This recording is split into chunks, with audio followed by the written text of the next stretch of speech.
You know, if you were building anything on the web back in the 90s, chances are you were using Perl. It was everywhere. It was basically the duct tape of the internet, a true titan that powered the whole early web. But let's be real. When we talk about building web apps today, Perl, it's not exactly the first name that pops into your head, is it? So what gives? How does a language go from being the undisputed king of the hill to, well, a legacy tool? The answer is probably not what you're thinking. You might think some other language just came along that was technically better, right? But looking for a single technical killer is kind of a dead end. To really understand the story of Perl, we have to look at something a lot deeper. It's not about the code. It's about the culture that built it, that shaped it, and ultimately, the culture that kind of limited its growth. And to get that culture, we need to go back, way back, before the whole dot-com boom. It all starts with this really specific mindset, which we can call the culture of the fort. See, Perl was born out of the world of 1980s Unix system administration. Picture these lockdown data centers. The sysadmins were the gatekeepers of this digital kingdom, and this led to something known as BOFH culture, which, stands for Bastard Operator from Hell. It was basically an insiders club all about defending these fragile systems from clueless outsiders. This fortress mentality, it shaped the whole community. There was this super clear line between the insiders and the losers, and that's users with an L. Ouch. If you asked a simple question, the response was RTFM. Read the, manual. Knowledge was held by these wizards and priests. The whole idea was that you had to pay your dues to get in. In this world, stability was everything, which meant disruption was the enemy. And here is the cultural trap. The people inside this fort, they had overcome some serious complexity to get there. I mean, it was genuinely hard work, and they were proud of it. So the difficulty itself became a badge of honor. But here's the problem. When that happens, anything that makes the system easier or more accessible feels like it's cheapening your own accomplishments. You actually become invested in keeping the walls up that you worked so hard to climb over. Now, this fortress mentality didn't just affect how Perl dealt with the outside world. It also started creating some deep tensions inside the community itself, which eventually led to a major fracture. The philosophy for how Perl should evolve was super conservative. The idea was to keep the core language incredibly stable, like a fort within the fort, where only the high wizards could touch anything. All the new cool ideas and innovations, they were pushed out to the fringes, into this huge library system called CPAN. Now, on paper, that sounds great, stable and secure. But in practice, it created this massive conflict between the need for stability and the hunger for evolution. So by the year 2000, the web is just exploding.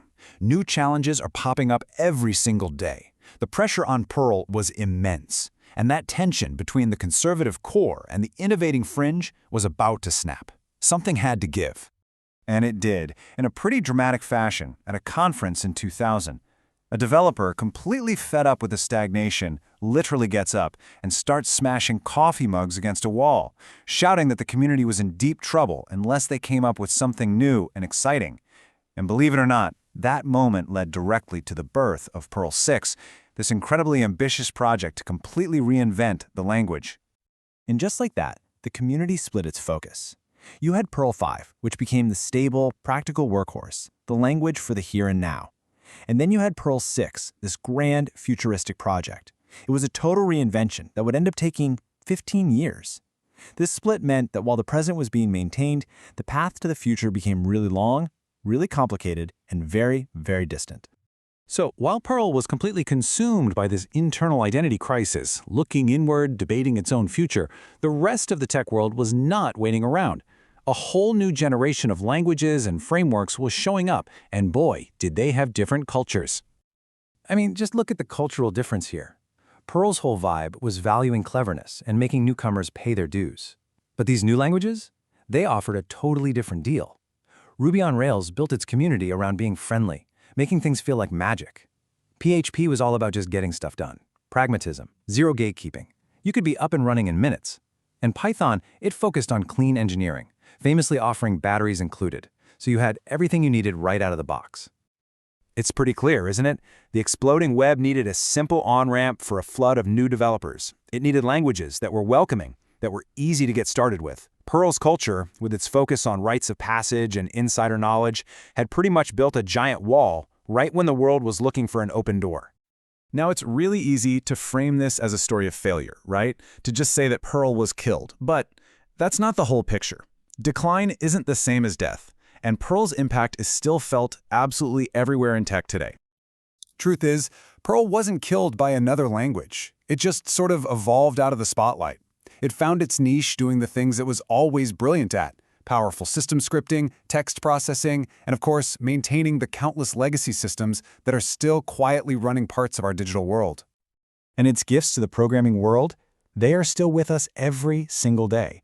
If you've ever used regular expressions, you're almost certainly using PCRE, Perl-compatible regular expressions.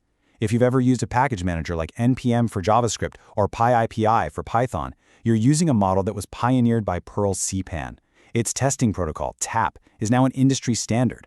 Perl fundamentally changed how we think about programming. Its legacy is just enormous. It's undeniable. And that leaves us with one last thought. The story of Perl is this powerful lesson in how a community's culture can literally shape its destiny.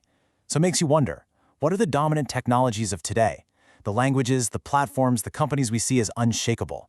Which ones might be building their own cultural fortresses right now, rewarding complexity and resisting the simplicity that the next generation is going to demand?